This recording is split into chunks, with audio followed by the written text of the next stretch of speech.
ناظرین محترم، جناب کمبر امام علی علیہ السلام کے غلام اور آپ کے خاص اصحاب میں سے ہیں۔ آپ جنگ صفین میں امام علی علیہ السلام کی فوج کے ایک دستے کے سپہ سالار تھے۔ آپ حجاج بن یوسف ثقفی کے ہاتھوں شہید ہوئے۔ ان کے سلسلہ نسب اور باپ دادا کے سلسلے میں تاریخی معروضات نہیں ملتی۔ انہوں نے کچھ عرصہ شہر بے سبزوار کے قریب میں زندگی گزاری۔ ان کی کنیت ابو شعبان نقل ہوئی ہے۔ ابو شعبان یعنی الجھے ہوئے بالوں والا بوڑھا دانشور۔ جناب کمبر ایران کے علاقے ہمدان کے رہنے والے تھے۔ یہ یمن کے قبیلہ ہمدانی کے فرد تھے۔ 25-30 برس کے تھے کہ ایک جنگ میں گرفتار ہو کر مدینے میں لائے گئے۔ امیر المومنین حضرت علی علیہ السلام کی نظر پڑی تو ان کو خرید لیا اور اپنے ساتھ لے گئے۔ مسلمان مجاہدوں کے ہاتھوں لگے ہوئے زخموں کو مولا نے اپنے دست شفقت سے صاف کیا، مرہم کیا اور دلجوئی کی۔ مولا کے فیض سے کمبر اسلام لائے۔ جب کمبر تندرست ہو گئے تو مولا نے اپنے زر خرید غلام کمبر کو آزاد کر کے فرمایا، کمبر چاہو تو اپنے وطن چلے جاؤ، چاہو تو یہیں رہ لو۔ لیکن کمبر مولا علی علیہ السلام کے قدموں سے لپٹ گئے اور آزاد ہونے کے بعد بھی آپ کا غلام رہنا پسند کیا۔ آپ کا نام کمبر تھا اور مدینے والے انہیں ہمدانی ہونے کے سبب ابو حمدان کہنے لگے۔ جناب سلمان فارسی اور کمبر تاریخ کے وہ دو فرد ہیں جنہوں نے اسلام لانے کے بعد اپنا کوئی اور تعارف پسند ہی نہیں کیا۔ ساری زندگی کمبر سے عرب اس کا حسب نسب پوچھتے رہے اور کمبر ایک ہی جواب دیا کرتے تھے کہ میں اس کا غلام ہوں جس نے ایک جنگ 2 تلواروں سے لڑی، 2 نیزوں سے لڑی، 2 قبلتین کی طرف نماز پڑھی، رسول اللہ صلی اللہ علیہ وآلہ وسلم کی 2 دفعہ بیعت کی اور زندگی بھر آنکھ جھپکنے کے برابر عرصے کے لیے بھی نہیں سوئے۔ کہا کرتے تھے کہ میں مومنین میں سے سب سے زیادہ صالح مرد کا غلام ہوں جو انبیاء کا وارث اور رسول اللہ صلی اللہ علیہ وآلہ وسلم کے اوصیاء کا سید و سردار ہے۔ جناب کمبر علم و تقوی کے ساتھ نڈر اور فصاحت و بلاغت کے انتہائی ماہر تھے۔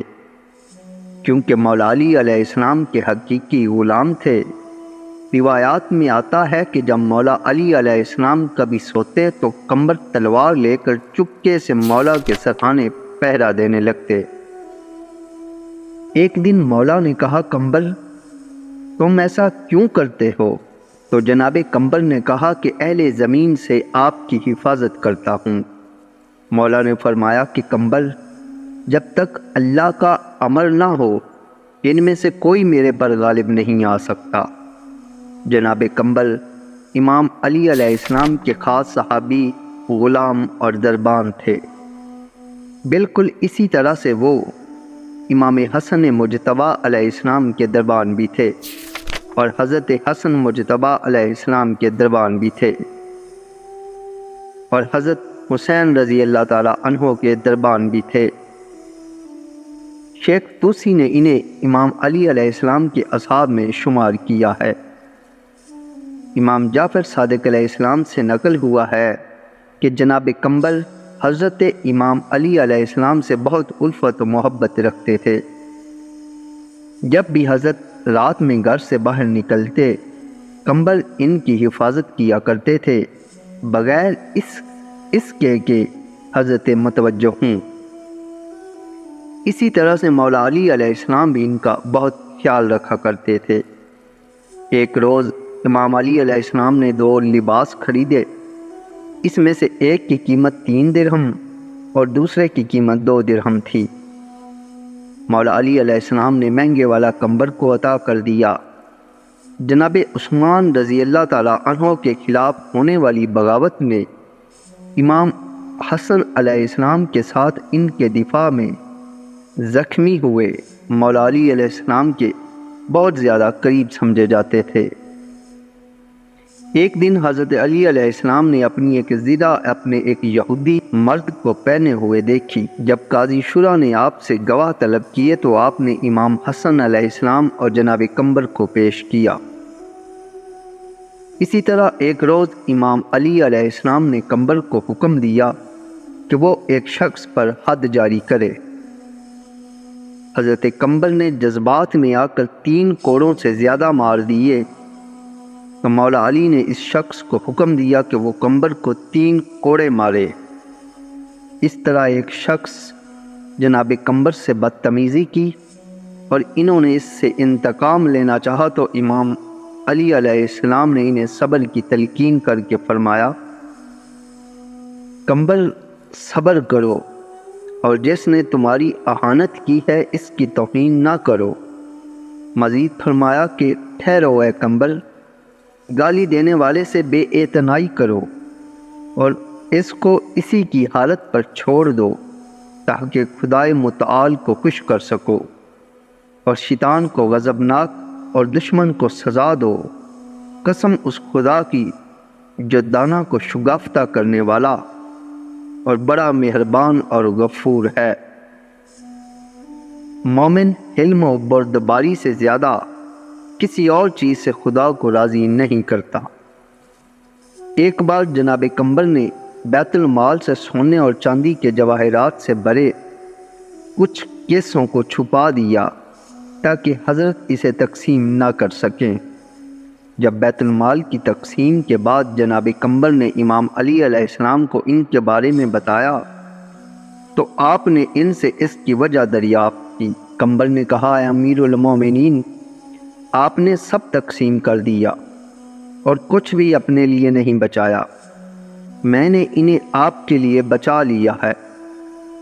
جناب امام علی علیہ السلام نے ان سب کو بیت المال کی طرف پلٹا کر لوگوں میں تقسیم کر دیا۔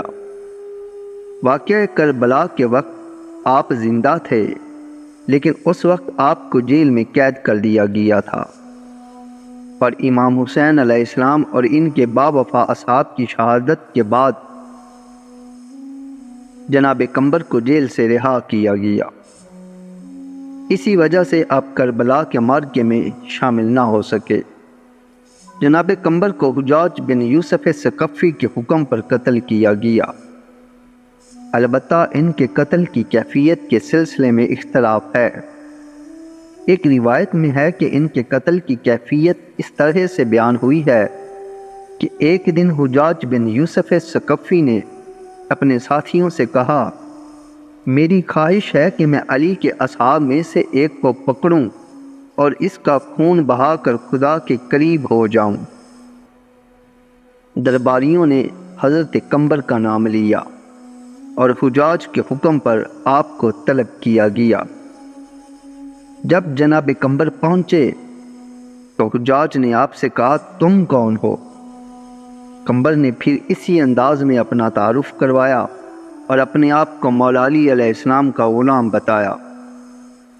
پھر حجاج نے ان سے پوچھا، علی کے پاس کیا کرتے تھے؟ قمبر نے کہا، میں ان کے لیے وضو کا پانی لایا کرتا تھا۔ حجاج کہنے لگا، وہ وضو کے وقت کیا پڑھتے تھے؟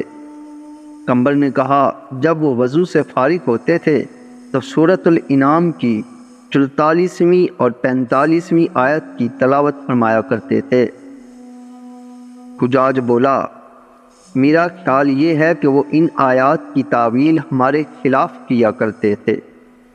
قمبر نے کہا، ہاں ایسا ہی ہے۔ حجاج کہتا ہے کہ اگر میں تمہیں قتل کر دوں تو کیا کرو گے؟ قمبر نے کہا، اس صورت میں خوش نصیب اور تم بد نصیب ہو جاؤ گے۔ حجاج نے حکم دیا کہ انہیں قتل کر دیا جائے، اور اس طرح حضرت قمبر کو حجاج کے حکم پر قتل کر دیا گیا۔ حجاج نے ان کے بعد ان کے بیٹے کو بھی قتل کر دیا۔